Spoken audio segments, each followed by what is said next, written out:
Hola, buen día a totes y tots.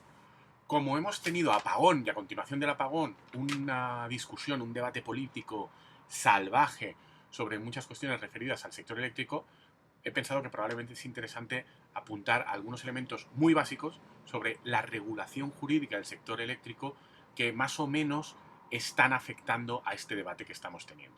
¿Os parece que vayamos allá? Pues una primera cuestión que conviene tener en cuenta es saber de dónde viene toda la regulación actual que tenemos del sector eléctrico y en concreto de dónde viene el hecho de que la empresa que es operadora del sistema, que es Red Eléctrica Española Sociedad Anónima, ahora llamada comercialmente Redella, bueno, Redella es un holding que contiene Red Eléctrica de España S.A., saber de dónde viene todo esto, qué historia hay detrás. La historia que hay detrás es que en España, durante el franquismo, la electricidad se organizaba a partir de monopolios normalmente privados, aunque había alguna empresa pública. Las empresas públicas básicamente luego se agruparon en torno a Endesa, pero básicamente lo que hacían era rescatar a las privadas cuando las privadas fracasaban económicamente. Era básicamente un sistema de diversos monopolios privados regionales. Cada empresa tenía asignada una zona. La red eléctrica de alta tensión y muy alta tensión que conectaba todo el sistema era una red que hacían las propias empresas a partir de una agrupación. Ellas tenían una patronal que se llamaba UNESA y era esta patronal la que se encargaba de gestionar la red. El sistema eléctrico funcionaba con una serie de retornos garantizados para estas empresas. Las empresas además lograban que el franquismo les aprobara inversiones que más o menos estaban garantizadas vía la factura, en lo que veremos que es una pauta que luego se repite. Ellos usaban estas inversiones esencialmente para hacer plantas de generación y la red de baja, que era lo que les interesaba tener más cuidado. Y al final, la red de alta y muy alta, como era entre todos, el criterio que utilizaban estas empresas privadas, recordemos, y que querían ganar dinero y ganaban mucho, o bueno, algunas de ellas ganaban mucho, otras fueron quebrando, que es a las que rescatamos, el criterio que utilizaban es la red, vamos a meter el dinero suficiente para que aguante. Mientras aguante, ya está. El resultado de esto es que estaba en un estado cochambroso y desastroso, que España tenía un problema de apagones constantes, que la interconexión era muy defectuosa, que en el momento en que se produce un crecimiento económico, años 70, 80, estos problemas se agudizan. La gente mayor recordará que en España había muchos apagones, no era algo infrecuente. De forma que el Partido Socialista Obrero Español, cuando llega al poder, tras las elecciones de octubre de 1982, hay un momento en que se teme que vaya a nacionalizar muchas empresas.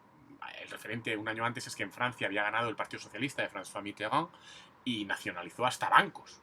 Entonces aquí había mucha preocupación por ciertos poderes económicos en que hubiera nacionalizaciones. Y lo cierto es que, más allá de la expropiación de Rumasa, que tenía otras razones y que además no se nacionalizó para quedárselo el sector público, luego se revendieron las empresas, la única nacionalización que se produce estratégica es la de la red eléctrica de alta y muy alta tensión, que se le quita a UNESA y pasa a ser del sector público, con la idea de meter muchísimo dinero a hacer una inversión y convertir esta infraestructura, que se entiende que es esencial para la economía, una infraestructura básica, para que pueda funcionar bien. Y de hecho durante muchos años se mete muchísimo dinero.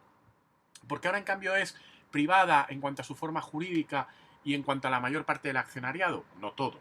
De hecho, el Estado conserva una,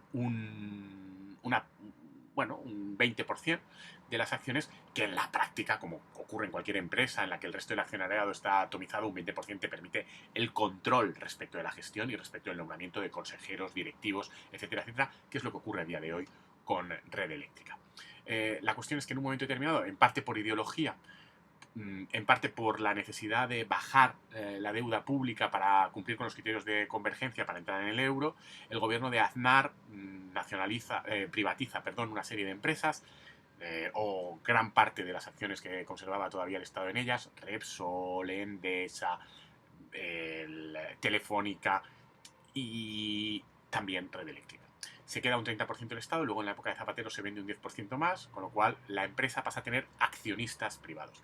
Esto no altera el hecho de que el Estado es quien controla la red eléctrica de fondo. Pero sí, en un short, que hice a los pocos días del apagón, lo comenté ya, sí que tiene alguna consecuencia. Es decir, tienes a un 80% de accionistas que quieren un beneficio económico, y ese beneficio económico, pues evidentemente parte de la base de que la empresa tenga beneficios, que es lo que ocurre. De hecho, en los últimos años ha tenido entre 300 y 400 millones de beneficios al año, que es una cantidad de beneficios notable. Y podría cualquier persona pensar que estos beneficios, si la empresa fuera totalmente pública, pues no sería necesario tenerlos y se podría dedicar esto a mejorar la red. Hay que tener en cuenta, de hecho, que esto es lo que ocurrió durante los 80. Durante los 80, Red Eléctrica de España no era algo que diera dinero. Al revés, es algo en lo que el Estado, todos nosotros, tuvimos que meter muchísimo dinero. Y de esas rentas, de esa inversión, vienen las rentas que ahora se pueden obtener. Con lo cual, hay un elemento de injusticia, quizás, ¿no?, en que esto vaya a inversores privados. Aunque hay quien dirá, bueno, por eso lo vendisteis, ya obtuvisteis las rentas en su momento cuando se hizo la privatización. La cuestión es que, ya digo, a día de hoy Red Eléctrica es a un 80% privada, pero esto permite una gestión pública. Esto además se instaura en un contexto en el que la Unión Europea estaba fomentando una liberalización del sector eléctrico a partir de finales de los 90, pero en todos los países de la Unión Europea hay alguna excepción, por ejemplo Alemania, donde como hay eléctricas regionales muy potentes, algunas públicas y otras privadas, los operadores del mercado son únicos en cada zona, pero hay diversos, porque cada región de Alemania, cada gran región de Alemania tiene unos, pero en general, en la Unión Europea, quitando esta excepción, cada país tiene un operador del mercado. Francia tiene uno, Italia tiene uno, España tiene uno, Portugal tiene uno, el Reino Unido tiene uno, Países Bajos tiene uno, Dinamarca tiene uno, Suecia tiene uno, Noruega tiene uno, cada país tiene uno. Y lo que vemos es que lo que ha ocurrido es que, excepto en el Reino Unido, que ahora ya no es parte de la Unión Europea, pero bueno, y además tiene una evolución distinta, donde es privado, en el resto de la Unión Europea, en Alemania hay una estructura mixta, porque además hay varios operadores, como digo, pero en el resto de Europa vemos que en el norte de Europa son públicos, en Francia también es, por supuesto, público, y es en los países que tuvieron que hacer estas ventas, en parte por motivos ideológicos, España, Portugal, pero también Italia, que tenían un gobierno supuestamente socialdemócrata, hay un capital privado. En Portugal es el 100%, en Italia es menos que en España, pero es un poquito más de la mayoría, y en España es el 80%. Eso no significa que la operación la haga el operador privado con criterios privados, sino que tiene que hacerlo, está intensamente regulado, tiene que hacerlo cumpliendo toda una serie de normas de una regulación pública. Pero sí que significa que existe esta cierta presión a, a, a obtener beneficios. Y de hecho, os pongo aquí unos gráficos, veis que más o menos hay una cierta correlación entre el tipo de propiedad y si estamos hablando de empresas que operando el sector invierten más o menos en la red. Es más o menos lógico. Es más o menos lógico que si tú tienes que dar beneficios, pues una parte de los ingresos los vas a dedicar a retribuir a tus accionistas y a lo mejor esto desincentiva las inversiones en la red. De todas formas, el sector eléctrico es muy complicado, hay mucha variedad, ¿no?, y este no es el único factor. Vamos a ver algún otro. Un elemento adicional es esto de las inversiones. Sobre todo, además, en un sector tan regulado como es el eléctrico, en el que el Estado tiene mucho interés en exigir a las compañías, aunque sean privadas, y tienen los instrumentos jurídicos para hacerlo, que haya una serie de inversiones mínimas, de una estructura de red que esté conservada adecuadamente, de, por ejemplo, unas instalaciones eléctricas de soporte o de garantía que las empresas eléctricas tienen que tener a disposición y que a veces no van a entrar a producir energía, pero tienen que estar como soporte y como garantía, cosa que genera unos gastos que evidentemente se retribuyen a partir de los ingresos totales del sistema que pagamos los ciudadanos, porque es lógico que así sea. Es decir, estamos hablando del hecho de tener energías de reserva, de una garantía de potencia, etcétera, etcétera. Todo esto se paga y es lógico que se pague y es lógico que lo paguemos entre los ciudadanos, que somos los que nos beneficiamos de que el sistema funcione bien. Esto afecta también a las inversiones. Históricamente las empresas del sector eléctrico han dicho, bueno, yo las inversiones las tengo que hacer en gran parte porque aquí hay que sobreinvertir para que haya una garantía y que haya una reserva y que haya más generación instalada, mucha más de la que luego se acaba usando, que los sistemas tengan duplicidades, etcétera, etcétera, etcétera. Y esto es cierto. Entonces, como el sistema tiene que funcionar así y me lo estás en parte imponiendo, hay unas obligaciones de hacerlo, es lógico que yo te exija ciertas garantías. La forma en la que históricamente estas garantías se han vinculado es que normativamente se les dice a las empresas, hasta un determinado nivel, una cuantía que se fija en proporción al PIB del país, yo te voy a permitir que todas esas inversiones tú las repercutas en tus clientes, de forma que de alguna manera vas a tener garantizado el retorno de esta inversión. Evidentemente esto a las eléctricas les encanta, y aunque es cierto que hay una cierta justificación por este carácter infraestructural y de garantía y de seguridad en estas inversiones, es un poco anómalo el que las eléctricas digan, bueno, yo quiero jugar siempre con este colchón. Sobre todo porque, bueno, si lo pagamos entre todos, porque es una garantía pública, a lo mejor luego tendríamos que tener algo que decir, algo más de lo que ya podemos decir sobre estas inversiones, o incluso se podría decir que la propiedad podría ser ciudadana. Esto es lo que ocurre, por ejemplo, cuando en una concesión administrativa normal, por ejemplo, para hacer una autopista, tú le garantizas el retorno de la inversión al concesionario por medio de unos peajes que va a poder cobrar y que están fijados y pactados, pero a cambio luego esto hace que tú ganas dinero con la gestión, pero al cabo de un tiempo la infraestructura revierte al sector público porque al final estaba garantizada y te la hemos pagado entre todos. Esto en el sector eléctrico, en cambio, no pasa. Pero es que además las empresas se han acostumbrado a que este límite máximo de garantía en el que tienen de garantía respecto a las inversiones, en el que las inversiones van a tener la recuperación, ellos asumen que es algo así como el límite máximo de lo que pueden invertir. Y aquí es donde hay un error, porque en el sector tú puedes invertir más sin tener ese retorno garantizado. ¿Dónde? En aquellas cuestiones donde tú pues, puedes pensar que haciendo más inversión o invirtiendo más vas a poder tener más retorno. Y aquí es curioso que respecto de la red y la mejora de la red, etcétera, etcétera, las empresas eléctricas consideran que esto es absolutamente fuera de toda consideración. Solo invierten ese máximo. Este máximo para la red eléctrica de alta y muy alta y la gestión del sistema que hace red eléctrica es casi el 0,07 del PIB. Y es una inversión que es en la que hemos estado. Probablemente uno de los problemas que tenemos es que esta inversión estaba calculada respecto, o este umbral de garantía estaba calculado respecto de lo que era la inversión en las 2 últimas décadas, que era más o menos razonable para mantener la red en buen estado después de la inversión que se hizo en los 80, y a lo mejor ahora hay algunas necesidades adicionales con el cambio del mix al aparecer muchísimas energías renovables que no se han tenido en cuenta. Y aquí entramos en alguna cuestión que tiene que ver con el apagón.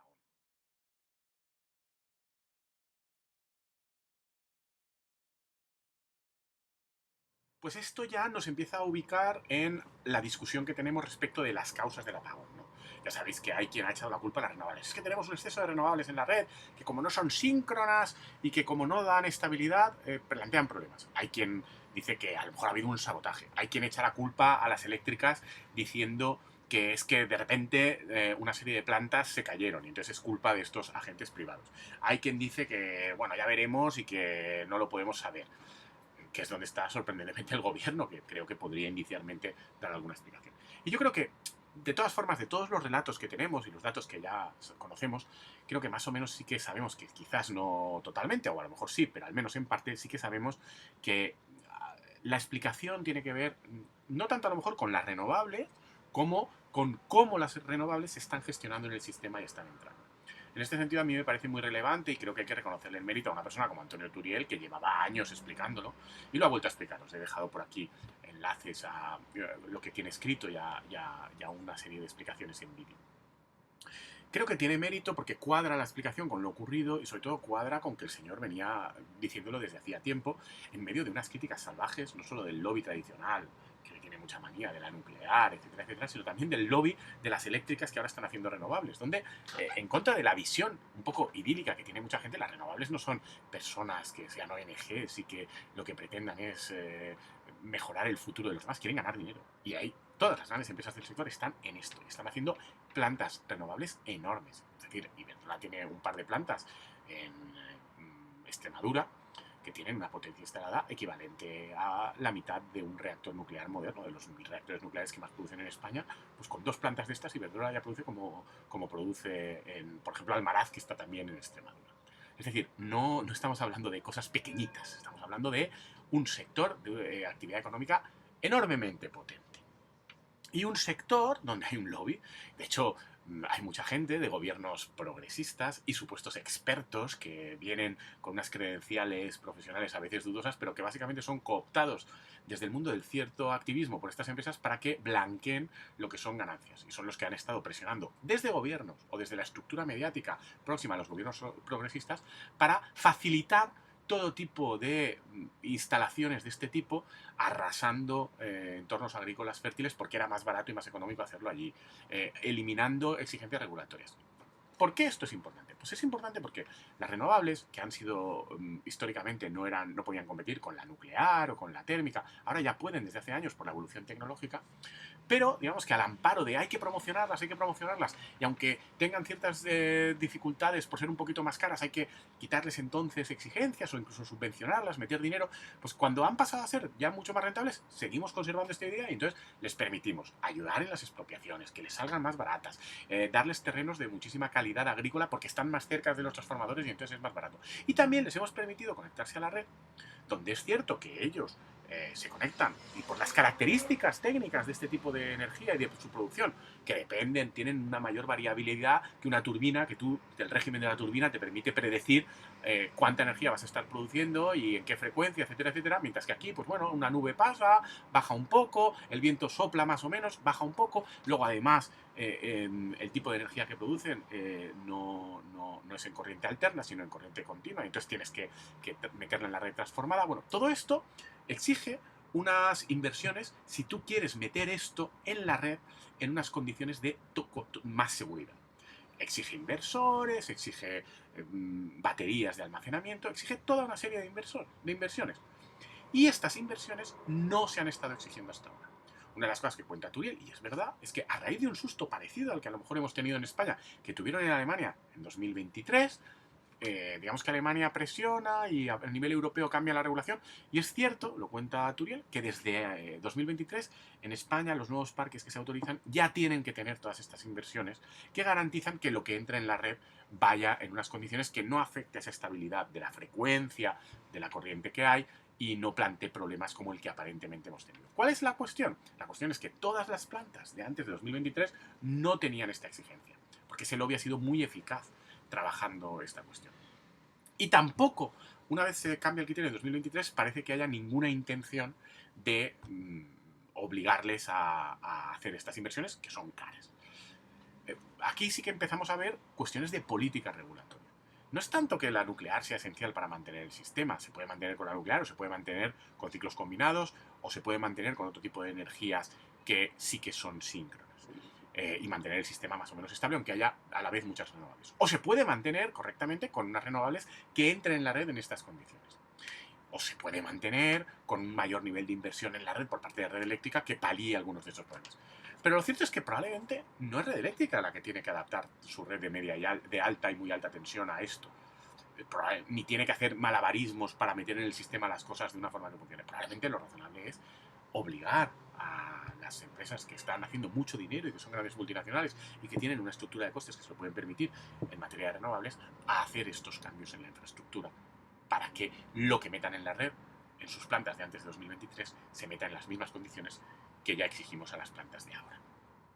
Esto es lo que parece ser que ha podido generar el fallo del sistema en España, el que teníamos mucha cantidad de renovables metidos en la red sin esas condiciones de seguridad y la red no ha tenido la suficiente flexibilidad para poder gestionarlo en un momento determinado, probablemente en conexión con otras causas. Pero sí que es esencial que si tenemos claro que esto es así y es un problema hasta el punto de que a partir de 2023 ya obligamos a que se instalen las plantas con estas exigencias, pues probablemente tendríamos que empezar a exigírselo también a las anteriores. Porque si no, como hemos visto, podemos tener un problema.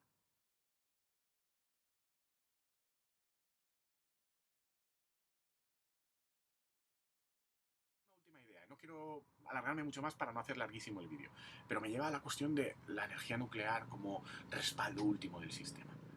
¿Tiene sentido que asumamos todos los ciudadanos el sobrecoste que supone tener reactores nucleares para garantizar que el sistema pueda arrancar en estos casos, para garantizar una energía constante y continua que siempre tenemos aunque no haya luz, aunque no haya viento, por ejemplo, es la que tenemos de noche? ¿Tiene sentido hacerlo así, dado que la producción de energía nuclear no plantea emisiones? Ojo, todo el ciclo sí, porque las emisiones asociadas a la construcción de la planta, etcétera, etcétera, existen y son altas. Pues lo cierto es que hay países en los que esto puede tener sentido si no tienes otras fuentes alternativas.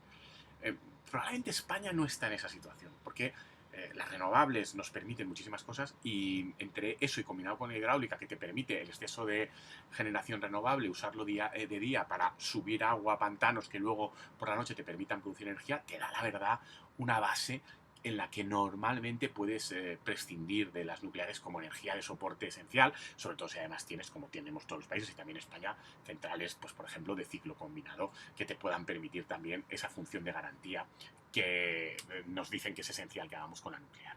Pero bueno, esto es una cuestión de hacer números. Lo que pasa es que los números a las nucleares no les salen. Y aquí es donde se ha mezclado este debate con el debate en favor de la energía nuclear, que es un debate absolutamente absurdo. Y probablemente otro día tenemos que hablar de la regulación eléctrica, de cómo fijamos el precio, pero básicamente, hoy no lo hago, el precio se fija a partir de lo que le cuesta a las compañías generar, y entonces a partir de ahí ofrecen, y una vez ofrecen y se cuadra la oferta que tenemos con la demanda más o menos prevista, fijas un precio, que es el precio al que tú vas a retribuir a la gente. ¿Qué significa esto? Esto significa que si tu estructura de costes no te permite estar ofreciendo la energía a un precio que sea competitivo, no vas a entrar. Y como no vas a entrar, no vas a poder rentabilizar las inversiones. Y esta es la razón por la que ninguna empresa, ninguna del sector nuclear, está pretendiendo, por supuesto, nadie quiere hacer nuevas plantas nucleares, que es carísimo y que te desbarata la estructura de costes, pero tampoco están proponiendo alargar la vida útil de los reactores nucleares que ya tienen en funcionamiento, que para alargar esa vida útil se requieren una serie de inversiones que no están dispuestos a asumir,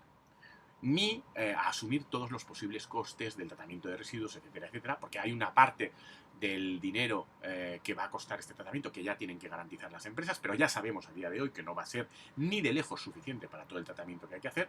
Entonces, las empresas, por supuesto, dicen que no piensan poner un euro más, con lo cual tienen claro que gran parte de los costes de la energía nuclear los tenemos que asumir todos los ciudadanos. Por ejemplo, todos estos costes adicionales en materia de gestión de residuos. Pero además nos dicen, si tenemos que hacer más inversión en las plantas, etcétera, etcétera, etcétera, etcétera, para que puedan funcionar más años, queremos que nos garanticéis un retorno de la inversión, asegurándonos que sí y siempre vamos a poder meter la energía que produzcamos en la red a un precio garantizado que nos resulte rentable.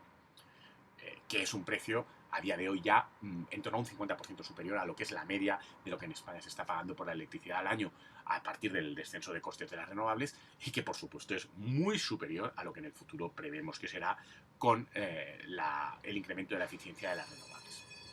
Es decir, no es que estemos hablando, en contra de lo que nos dice el lobby, de una energía extraordinariamente eficiente y que económicamente compensa mucho. Es una energía que, si le exigimos ni siquiera todos los costes que tendría que asumir, y comparado con a otras energías, sí exigirles todos los costes que provocan, es una energía que los propios defensores de la misma, que te dicen que es muy eficiente, va y resulta que asumen que no puede competir, y por eso, para hacer las inversiones, exigen que les garanticemos un retorno económico positivo a partir de que les garanticemos que siempre les vamos a comprar esa energía a un precio determinado, aunque sea muy superior al precio que podríamos estar pagando si utilizáramos otras fuentes. ¿Tiene esto sentido? No tiene ningún sentido. Ningún sentido. Y hay que empezar a decírselo a las empresas. Y es llamativo que el gobierno diga, no, es que la inversión no la tienen que pagar los ciudadanos y los consumidores, sino los propietarios de las eléctricas. No, no, no. Las inversiones, claro que las tenemos que pagar entre todos los ciudadanos y nos beneficiamos de ello, porque la energía que produjeran sea competitiva. El problema no es ese. El problema es que lo que no tiene sentido es que les garanticemos comprárselas siempre, aunque no sean competitivos. No dicen que son tan eficientes y tan competitivos, pues que compitan en precio y que compitan con el mercado en condiciones de igualdad. Tú pagas todos tus costes y todos los costes que generas al sistema, y los demás también. Por ejemplo, las renovables, que paguen esas necesidades de baterías y de garantías y de estabilizadores, ¿no? Y de inversores para que metan la energía en la red de una forma segura. Pero contando los costes que generan cada uno en su producción, tenemos que ser competitivos. Y el problema de la nuclear es que no lo es. ¿Tiene sentido que les paguemos como estas energías de soporte que decía yo? Estas todas. Pues habrá, esto es cuestión de hacer números, pero de nuevo es que parece que no salen, porque tenemos otras opciones que son más baratas para hacer esa misma función. Con lo cual, el problema de las nucleares a día de hoy es simplemente que no salen los números. Y la prueba de que no salen los números es que ningún país occidental que tiene un sistema eléctrico parecido al nuestro está apostando por renovar su parque nuclear. Los que están renovándolo, lo están renovando en un porcentaje muy limitado y reducido respecto de los reactores que se les está acabando la vida útil. Es el caso de Estados Unidos, del Reino Unido o incluso de Francia, donde tienen unos 60 reactores que en unos 10 años se les acaba la vida útil y no tienen ni siquiera 10 en marcha en construcción y en proyecto para reemplazarlos. ¿Por qué? Porque son conscientes de que a efectos de una estructura económica de red generalizada basada en esto, o incluso como un mínimo soporte, solo tiene sentido si es una apuesta estatal, estratégica, de seguridad, porque no tienes otras alternativas o no las tienes tanto como es el caso de España. Y también, ojo, si quieres tener uranio o plutonio enriquecido para poder hacer uranio enriquecido o plutonio para hacer bombas nucleares, que no es el caso tampoco de España. De forma que este debate de la nuclear que tenemos también conviene ponerlo en este contexto. Esto es todo lo que os quería contar sobre la regulación del sector eléctrico y cómo afecta a estas cuestiones que estamos viendo estos días a partir del apagón y el debate que tenemos. Espero que más o menos os haya resultado interesante. Hay muchas cuestiones sobre las que se podría hablar más, hay muchas cuestiones que no he tratado, por ejemplo, cómo a partir de la oferta que hacen las distintas empresas, de las distintas fuentes de generación, se fija el precio en cada momento, etcétera, etcétera. Pero sobre esto ha habido mucha discusión y hay muchas críticas al respecto, pero no es el tema de hoy. Ya lo podemos hablar si os interesa otro día. Espero que os haya resultado útil. Si tenéis comentarios, dudas o cuestiones, lo dejáis en los comentarios. Y si os gusta todo esto, os podéis suscribir a los vídeos y os llegarán estos vídeos más largos y también shorts de vez en cuando para un poco explicar las cosas cuando hay que reaccionar sobre algo más puntual. ¿Vale? Nos vemos y leemos. Un besito.